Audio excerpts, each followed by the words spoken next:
All right, we are recording now. So what we're going to do today is we're going to go over the Gospel Essentials essay. I've got a few things that I'm going to do throughout our time together. And then at the end, if you have any questions, you can feel free to ask. So first of all, I'm going to clarify the instructions, just go over them, because sometimes I find that if I don't, then there are some question marks that you may have and you may interpret things a little bit different. And so I want to be as clear as I can on this essay, especially because it's 120 points. So I want you all to do well on it. All right, and then after that, I'm going to go over the rubric real quickly. And then again, if you have any questions, feel free to ask. All right, so let's start with the instructions. Let me go to topic 5. And okay, so once you get to topic 5, you can find it either through going up here and then going to topic 5 and then the assignment. Sometimes students go directly from the calendar to the assignment, and that is fine, but I find that you miss all the other things that are here for you, like the resources or the extra things. So if you go to the topic for the week and you look at that, you're going to find all the things that you need to do for the week right there at your fingertips. All right, so let's look at this instructional, the assessment description. In this assignment, you will demonstrate your understanding of the Christian worldview, including the main topics you have covered up to this point. So I want to just clarify this because this is a thing that I see often.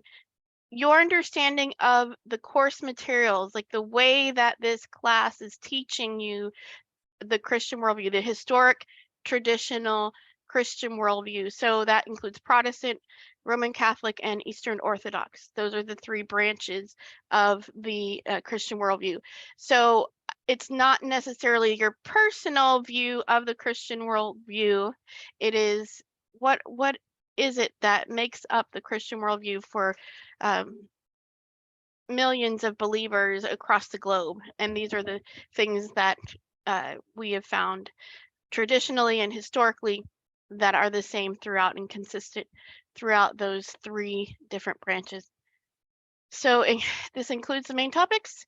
You will summarize and analyze the essential elements of the gospel, the nature of God, nature of humanity, nature of Jesus, and restoration. So this really is your thesis. And a thesis statement, if you look on, I believe on the Padlet, I have how to write a thesis statement. And it mentions finding a debatable, you have to write on a debatable, something that can be debated, basically. This is what is debated for many. So that's why when I say historic traditional Christianity, sometimes these things here, if you are to define them differently, it totally changes Christianity and it makes it into a different branch. So it's really important to make sure you're defining your terms correctly. Okay, and then reflect on the implications for the Christian worldview. Write a 1,500 to 2,000 word essay. This is content. This does not include the references. This does not include your title page. Your title page is a small little part, but this is content. So 1,500 words minimum. This is kind of my idea. Whenever it says 1,500, I'm like, okay, if you don't have 1,500, then it's, you don't get at least the satisfactory mark because you haven't really hit the minimum. So that's my thoughts on it. In 2000, you can go over a little bit. That's fine. Just please don't write a book because I don't necessarily have time to read a lot, and I want to really, be able to read your essay. But if it's like 2,500 or 3,000 words, it just makes it hard for me to grade. Okay, and then you're going to use 4 resources, and plus you don't want to spend too much time expounding everything. So you're going to use 4 resources. They need to include 2 course resources, the textbook, topic overview in the Bible, and at least 2 other sources from the GCU library. So you're going to make sure that you include these sources. Sorry, my it's the morning, so my email is dinging all over the place. I apologize for that. Yeah, so 2 other sources from the GCU library. Please, please, please do not Google, do not use Google, do not use a search engine, do not go outside of the course for your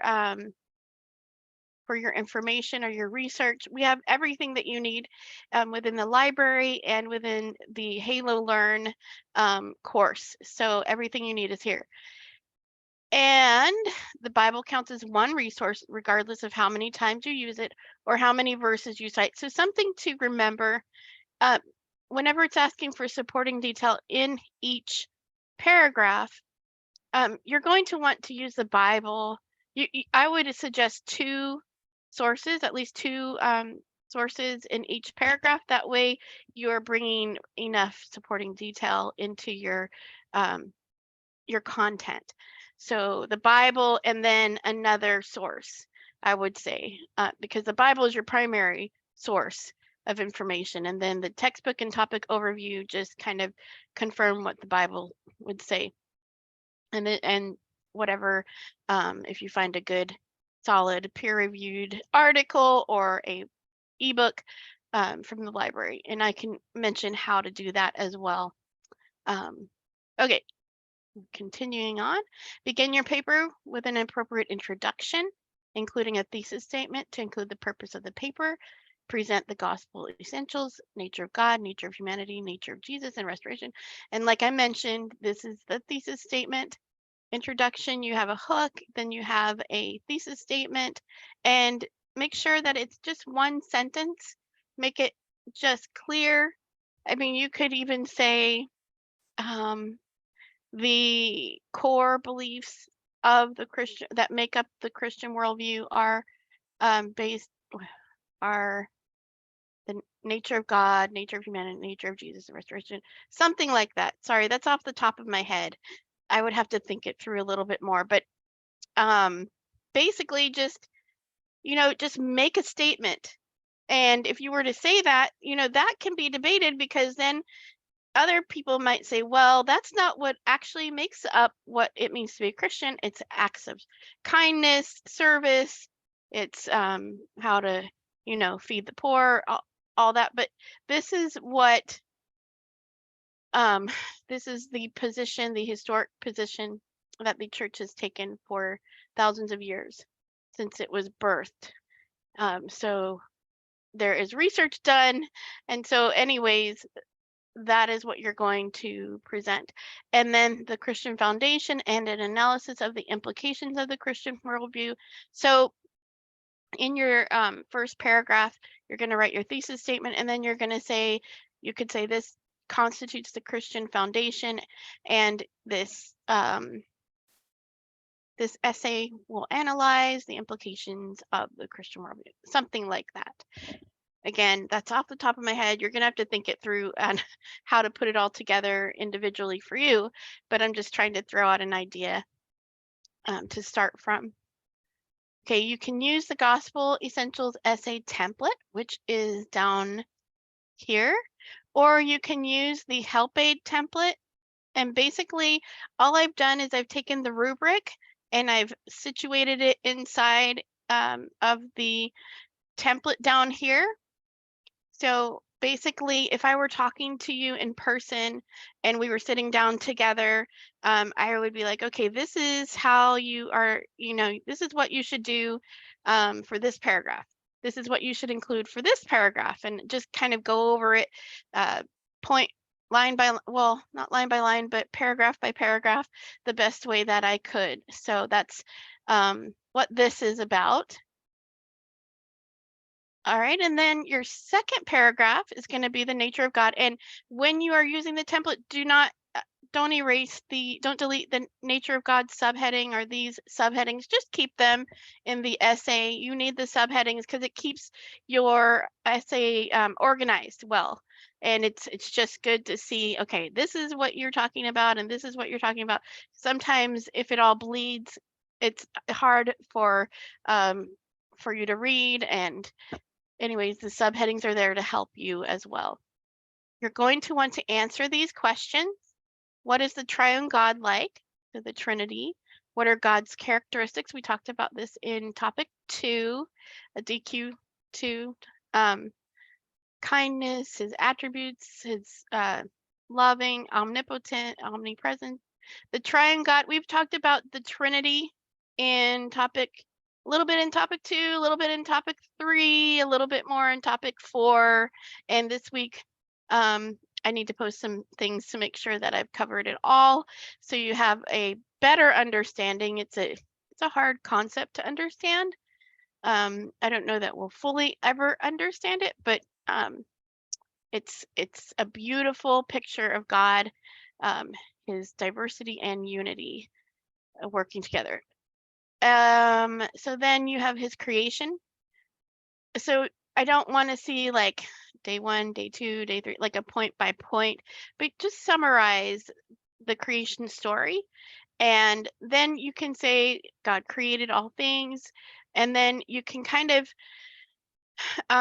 end up in, if you would like to end up by talking about how God's prized creation was humanity. So then you just transition well right into humanity. Then you talk about human nature. And this is important to understand that we don't start from human nature being sin nature, because human nature, as in what constitutes a human, what makes somebody a person. And for the Christian worldview, this has to do with humanity being created in the image of God. Because if we were to start out with a person being sinful, that would mean that people were created sinful, and they were not. They were created all good. And so when we see people, when we treat them, and then we'll talk about that later on, but how we treat people because they are God's image bearers mean that they're should be treated with full dignity, full equality, full kindness, respect, love, and all of that. So that's why this is super important to start off on the right foot. And then human purpose, according to the Christian worldview, is to be in relationship with God and relationship with others, healthy relationship, loving relationship. Then what is a root cause of human problems? Well, Adam and Eve chose autonomy apart from God, and that is why it is considered the fall of humanity. And so make sure you're discussing that. So then it would be really easy to just transition from the fall of humanity to why did Jesus come? His true identity is God in flesh, incarnated. So you're going to bring this, he came to this earth to bring restoration, as his identity was God, full divinity, full humanity.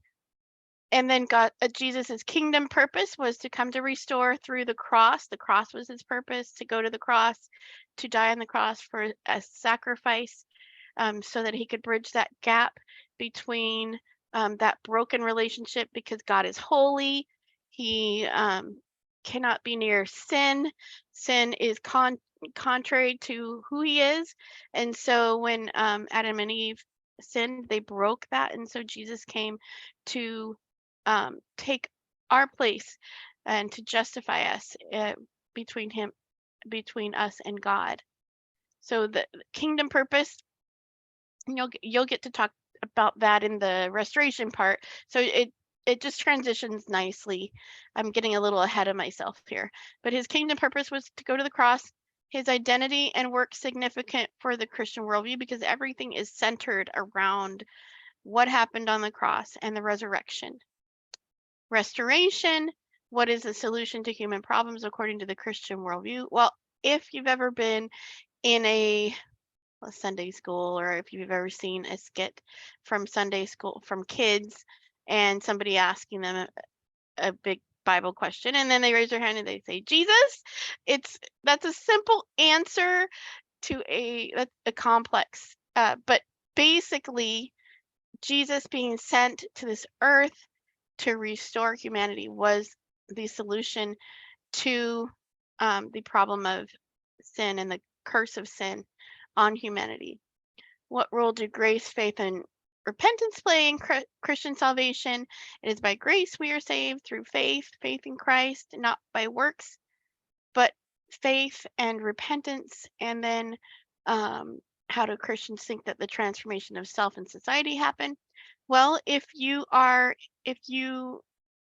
in Christianity, if you receive Christ and you are transformed by him, your life is going to be different. Hopefully, you're going to, for example, I have some friends who accepted Christ out of their when they were in a drug addiction, and they completely are changed today. It took a long time for them to kind of come out from under it. It wasn't instantaneous, but they did. Their lives are transformed now, and a couple years later now, instead of them being in jail, um, living off the system, doing drugs, they are ministering to other people and helping others get off of the street, and they are contributing members of society, and they're doing great things for not just God, but for the community around them. So in that way, if one person is transformed, then another person, so then another person, then another person can be transformed. And so it's kind of like a domino effect. Or I have another video that I'm going to share of a person who was invited to Papua, Indonesia, years, no, probably now 60 years, almost 60 years, not quite 60, but years ago. And he was invited, he and his family were invited there to translate the scripture into their language.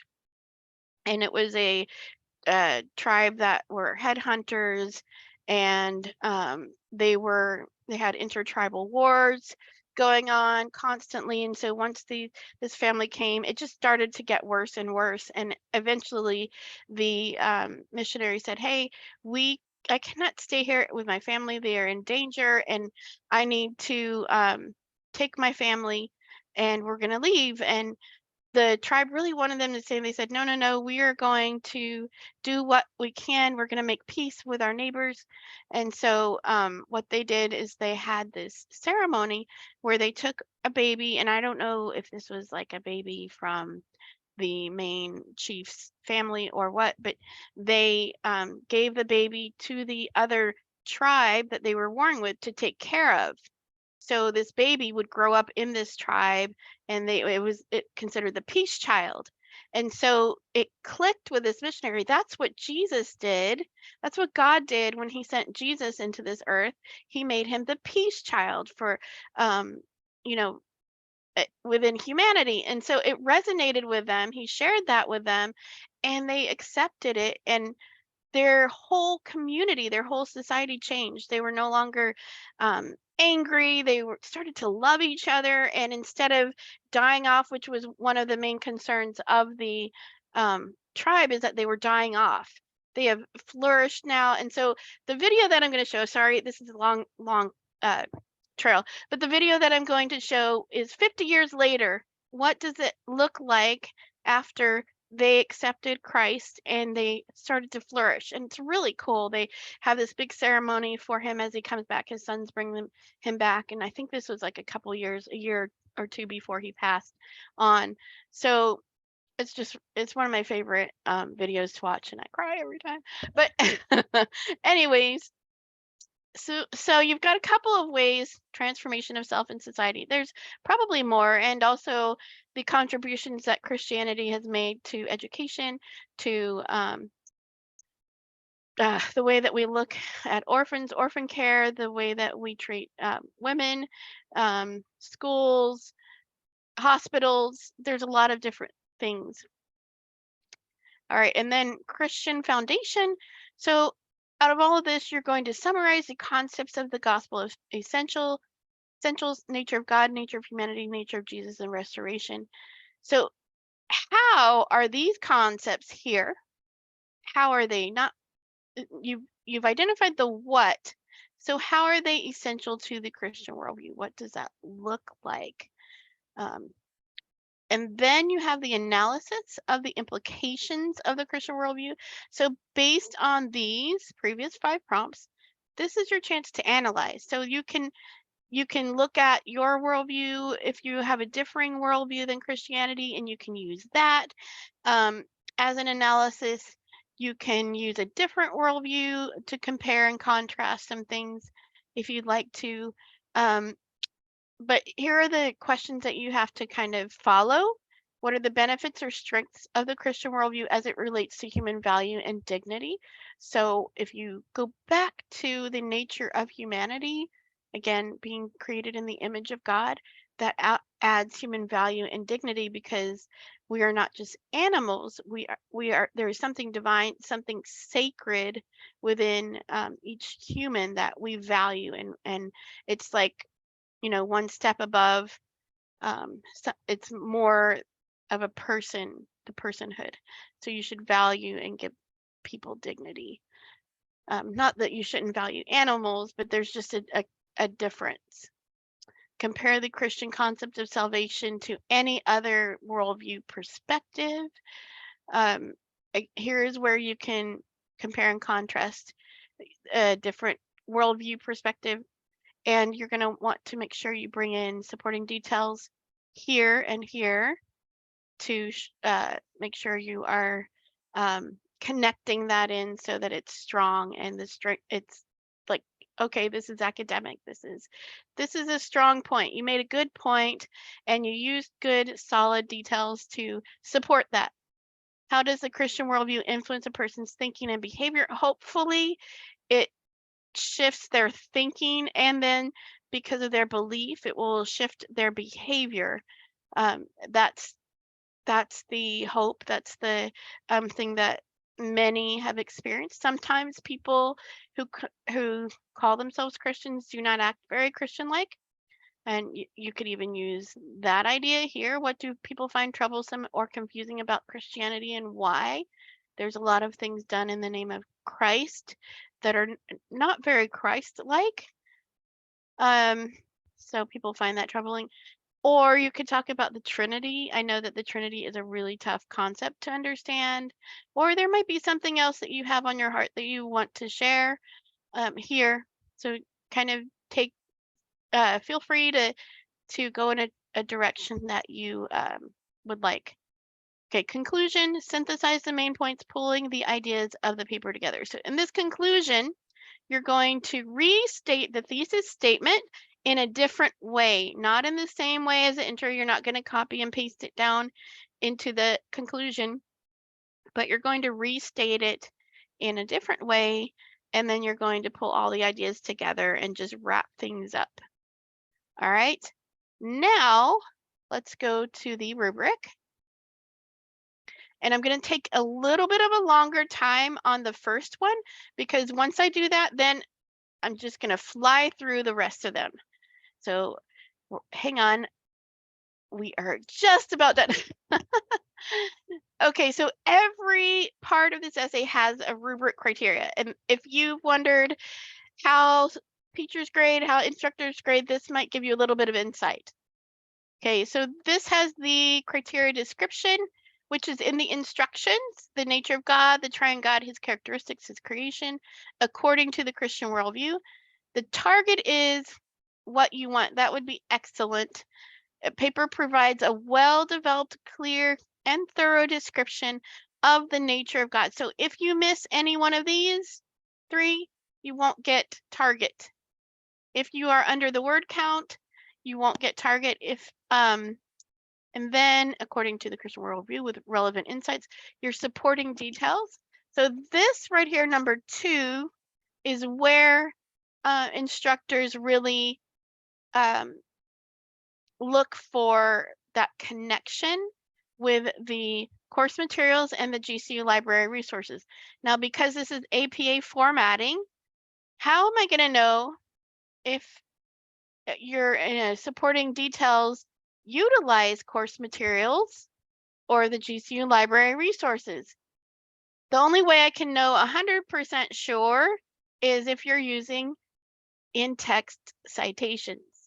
That is the big thing that I'm looking for. And not only that, but are you utilizing the course materials? Did you mention the Bible? Did you mention the topic overview? Did you mention the chapter, one of the chapters, or did you mention a library resource? So that's really important, and that you do the in-text citations. And this is why I'm kind of a stickler for this, because I know that you can do well, and I know that you all can meet my expectations when if I clearly put them out, and I try to. I may not be perfect, but I try. But that's why it's super important, and that's what I'm looking at for everything that I grade. I'm looking for this number 2 here. If you're doing number 1, and then I'm looking specifically at number 2. And then acceptable, this would be the same, only it's description includes supporting details utilizing course materials. So the difference between number 1 and number 2, like if this is clear, maybe you haven't maybe you had one in-text citation and a supporting detail, but it's clear, that would be acceptable. If it's like 2 and it's clear and you're like hitting the main points, then it would be target. Approaching, right here, it says description includes minimal supporting details. So if you have a supporting detail, but I don't know if you utilize the course materials or the GCU library resources because there's no in-text citations, to me, like that's, I'm a little bit on the side of grace that if I don't see it there, then, but I see that you're trying, I'll give you approaching, because I need to know beyond a shadow of a doubt that what you are using. So this to me is if you've hit the minimum word count and you have, maybe you've tried supporting details, but there's no in-text citations clearly marked. If you have like according to topic 2 overview, but you don't have the in-text citation, I will probably give you acceptable, but yeah, try to stay clear of that by just doing the in-text citations. If they're not perfect, that's okay. At least you tried. If they're, at least I can see, the student is trying, and it might not be perfect and it can be strengthened, but that's not going to be as much of a detriment to you. So I only grade like formatting down here. But if it's not there, that's a whole 2 points, 4 points. But if you have something there, at least I know, okay, they're trying. So it's not quite as many points off.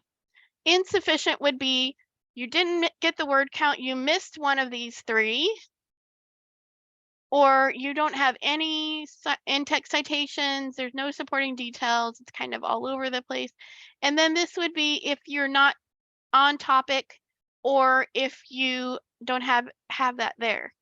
So if it's not relevant, if you're kind of talking about something else and I'm like, oh man, this is good stuff, but it's not about the topic, I would have to put unsatisfactory. So it's the same for every one of these. See, description includes supporting details utilizing course materials, blah, blah, blah, nature of Jesus, restoration, same idea, just looking for these different things. Christian foundation, description includes supporting details utilizing course materials. Same thing with this analysis section. You're going to need supporting details utilizing course materials for the human value and dignity part, and for the Christian worldview comparison, influence, and confusion part. So you will need to include that. here in this section. Also here, I've noticed that some students just put in comparison to other worldviews. Make sure you are specific, because it's important to mention, to bring in the course materials. So you can mention atheism, you could mention theism, you could mention pantheism. So if you want to do that, or you could mention even a particular religion off of those, because those are the worldview families, and then you can have different worldviews. So you could mention a different, one if you want to. That's fine, just as long as you're specific, because the more specific you are, the more supporting details you can bring into the content, excuse me, and the sharper your writing is. All right, and then you have your conclusion. It's connected to the main points. You need to provide a clear and concise conclusion. So this is just going to be, it's not going to be super long. You're going to have your thesis statement restated. You're going to wrap things up. You're going to make sure you hit the main points, wrap things up, and have, again, your thesis statement needs to be one clear sentence. That way you would have gotten it on target, clear and concise. Okay, and then you've got here, then it's the extras that I'm looking for, like the overarching. So thesis, do you have a thesis in the intro? Do you have a thesis in the conclusion, a clear one? Do you have you hit all the points of the thesis statement throughout the body of your essay? If you have, then you'll get target. If you've missed, maybe it's not like one sentence in the conclusion. It's like it's there, but it's kind of like too long. You'll probably get acceptable. If it's missing throughout your content, if it's kind of unclear, if you're missing a paragraph or something, then you'll get approaching, insufficient. If you don't have like your supporting details to connect and strengthen that thesis statement, as far as in each paragraph, it probably, but you have everything, I would probably give it acceptable, because it's got to be clear, concise. Boom, this is it. Okay. Development, similar with the development. Did you develop it? Did you transition well? Did you advance the thesis statement? Did you have a progression of ideas? Are the transitions smooth? Does it make sense? Did you bring in supporting detail that made sense to the structure? Did you keep the headings, the subheadings? Did you keep those? Do you have the conclusion? So those are the things I'm looking for here. Evidence. Do you have two course materials, the Bible and another? Do you have two library? If you have more, the more the better. You don't have to go too crazy with it, but the evidence. So I'm looking, is the evidence relevant to each section? Was it clearly used? If you have like a website that is not necessarily approved and it's off, the beaten path, or it's not related to, you might have I noticed that people use some kind of article, and it's an Islamic cosmology article. I see this over and over again, and I don't know if it's somebody's just copying and pasting or cheating or whatever, plagiarizing. I don't know, but stay away from that type of thing. Like, make sure that it's on topic and it's about the historic traditional Christian worldview, that your article is not on Islamic cosmology or on LDS theology, or on, I don't know, atheistic something or other. But unless you're talking about that specifically in the analysis section, you can use those in the analysis section. That is okay if you're using that worldview. But if you're saying, okay, this is what the belief about Jesus, who Jesus is, and you're citing a source that isn't an historic traditional Christian worldview, then that's going to be different. There's nothing wrong with bringing those into your paper. It's just where it's appropriate. Does that make sense? Yeah. So respectfully and thoughtfully bring those in at the right appropriate place and time. Okay, then we have the mechanics. I'm looking for third person point of view throughout your paper. You can write it the first person in the intro and the conclusion, but I would say just stay away from it because that way you're learning how to write in a formal academic manner, and you're not, forgetting, because it's easy to slip into I or you when you're writing. And I would say just write. First of all, write, then go back and make sure that your writing is edited, because that's where the editing is where it really comes together. I've found, at least for me. So mechanical errors, spelling, are you doing there correctly? Grammar, are you adding punctuation where needed? Are you adding spaces in between your commas? Are you adding spaces in between the periods? Are you capitalizing Bible, God, Christian, Holy Spirit, Jesus? Those are all proper nouns. Are you capitalizing I? What else? Spelling, capitalization, grammar and sentence structure. Make sure that you are keeping your sentences from being run-ons.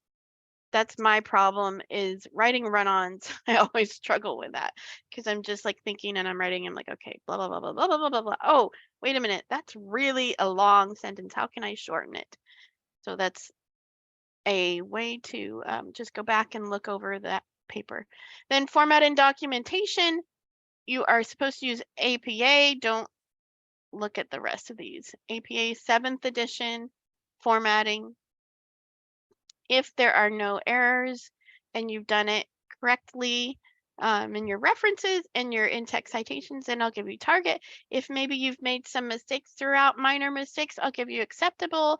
If you have made some pretty big mistakes in your in-text citations and your references, then I'll give you approaching. And again, note that these are really minor in comparison to if you aren't doing any at all. I know that sometimes people can get stuck because I I know personally that if I don't do something right, I feel like I can't do it at all. My perfectionist tendencies can get me stuck. But just try something, just do it. And then if you get it wrong, it's here is where it's going to be minor. Okay, so the minor points, if you've missed one or the other, if you've missed in-text citations or references, then you'll get insufficient. If you've missed both, you get unsatisfactory. So that is how I grade that. Now, real quickly, I'll just want to go over how to find a reference in so like the two library resources. Sorry, I'm going 100 miles an hour and I need to slow my brain down. How do you find something in the library that is relevant to the material? So what I do is, oh, that's the wrong one. I'm gonna find the book. Go back here. Okay, I'll just go over here. The flashcards, the resource. So this is the book. I hope that I'm logged in. I may not be. Oh, it logged me in.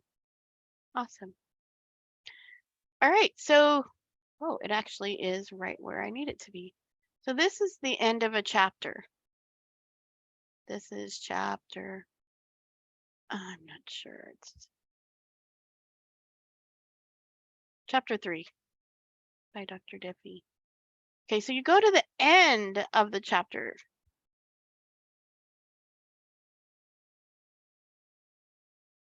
Resources for further reading. Okay, they give you the authors or the books. I mean, you could use these books if they're in the library. Keithley references here, Cosgrove, Alexander, Hubbard, Grudem, Gold. Right here are all the different resources that you can use and look up in the library. So you would just need to go to the library. Let me take Cosgrove because this is one that I see a lot of people using. MP Cosgrove. I don't know if I can't find books and more. Let me just do Cosgrove. Let's see here. Right here, I mean, you request it. You could probably find, oh, I'd have to do format.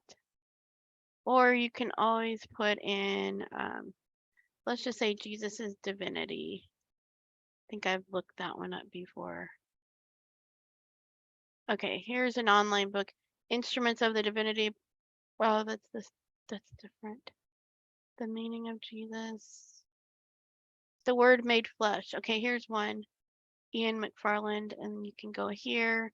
Here's another one, The Cradle, the Cross, and the Crown. So this would be a good place to find a source because this talks about his incarnation, cross, and the resurrection here. So there are other places. Here's another one. N.T. Wright is a good one, The Meaning of Jesus.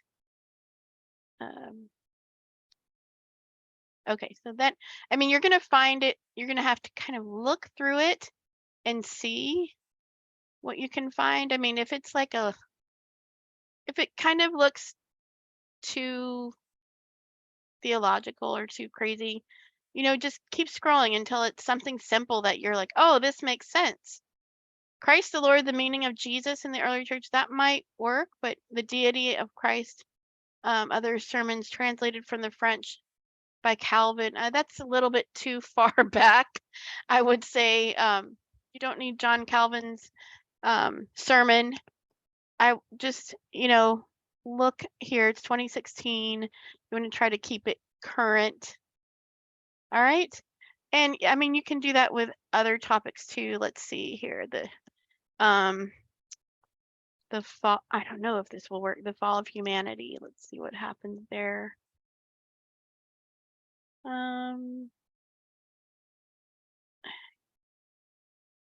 No, maybe I didn't. Oh, well, this is a good one. The Other Worldview, exposing Christianity's greatest threat. That might be a good one. That's I don't know. Again, you'd have to look through here, but you can even go back to the reader here. Let's see, one more thing, and then I will wrap things up. This one seems to be used a lot, Beale GK. So let's look up his name, Beale GK. Let me search. GK Beale, Colossians. Let's see here. Well, this is not available. This might be Colossians and Philemon might be okay. You'd have to really figure it out. Okay, the temple and the church's mission. This might be a good one. Yeah, that's going to be a little bit trickier to find. So hopefully you get the idea. You can look on see research journal articles too. Journal articles. G.K. Beale. Oh, goodness.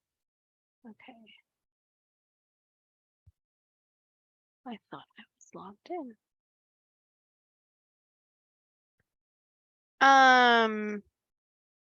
This might be a good one. It's an academic journal here. Oh, that's a long one. That's another long one that doesn't make a lot of sense. Oh, good grief. I picked a doozy, huh? Never mind that one. So you'll kind of have to weed through them and see um, what you can find. Does that make sense? Now, any questions?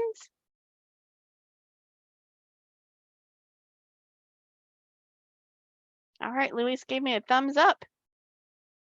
I'm thinking that means that you're good. Awesome. Let me just stop recording. So whoever, if you all have any questions, please let me know.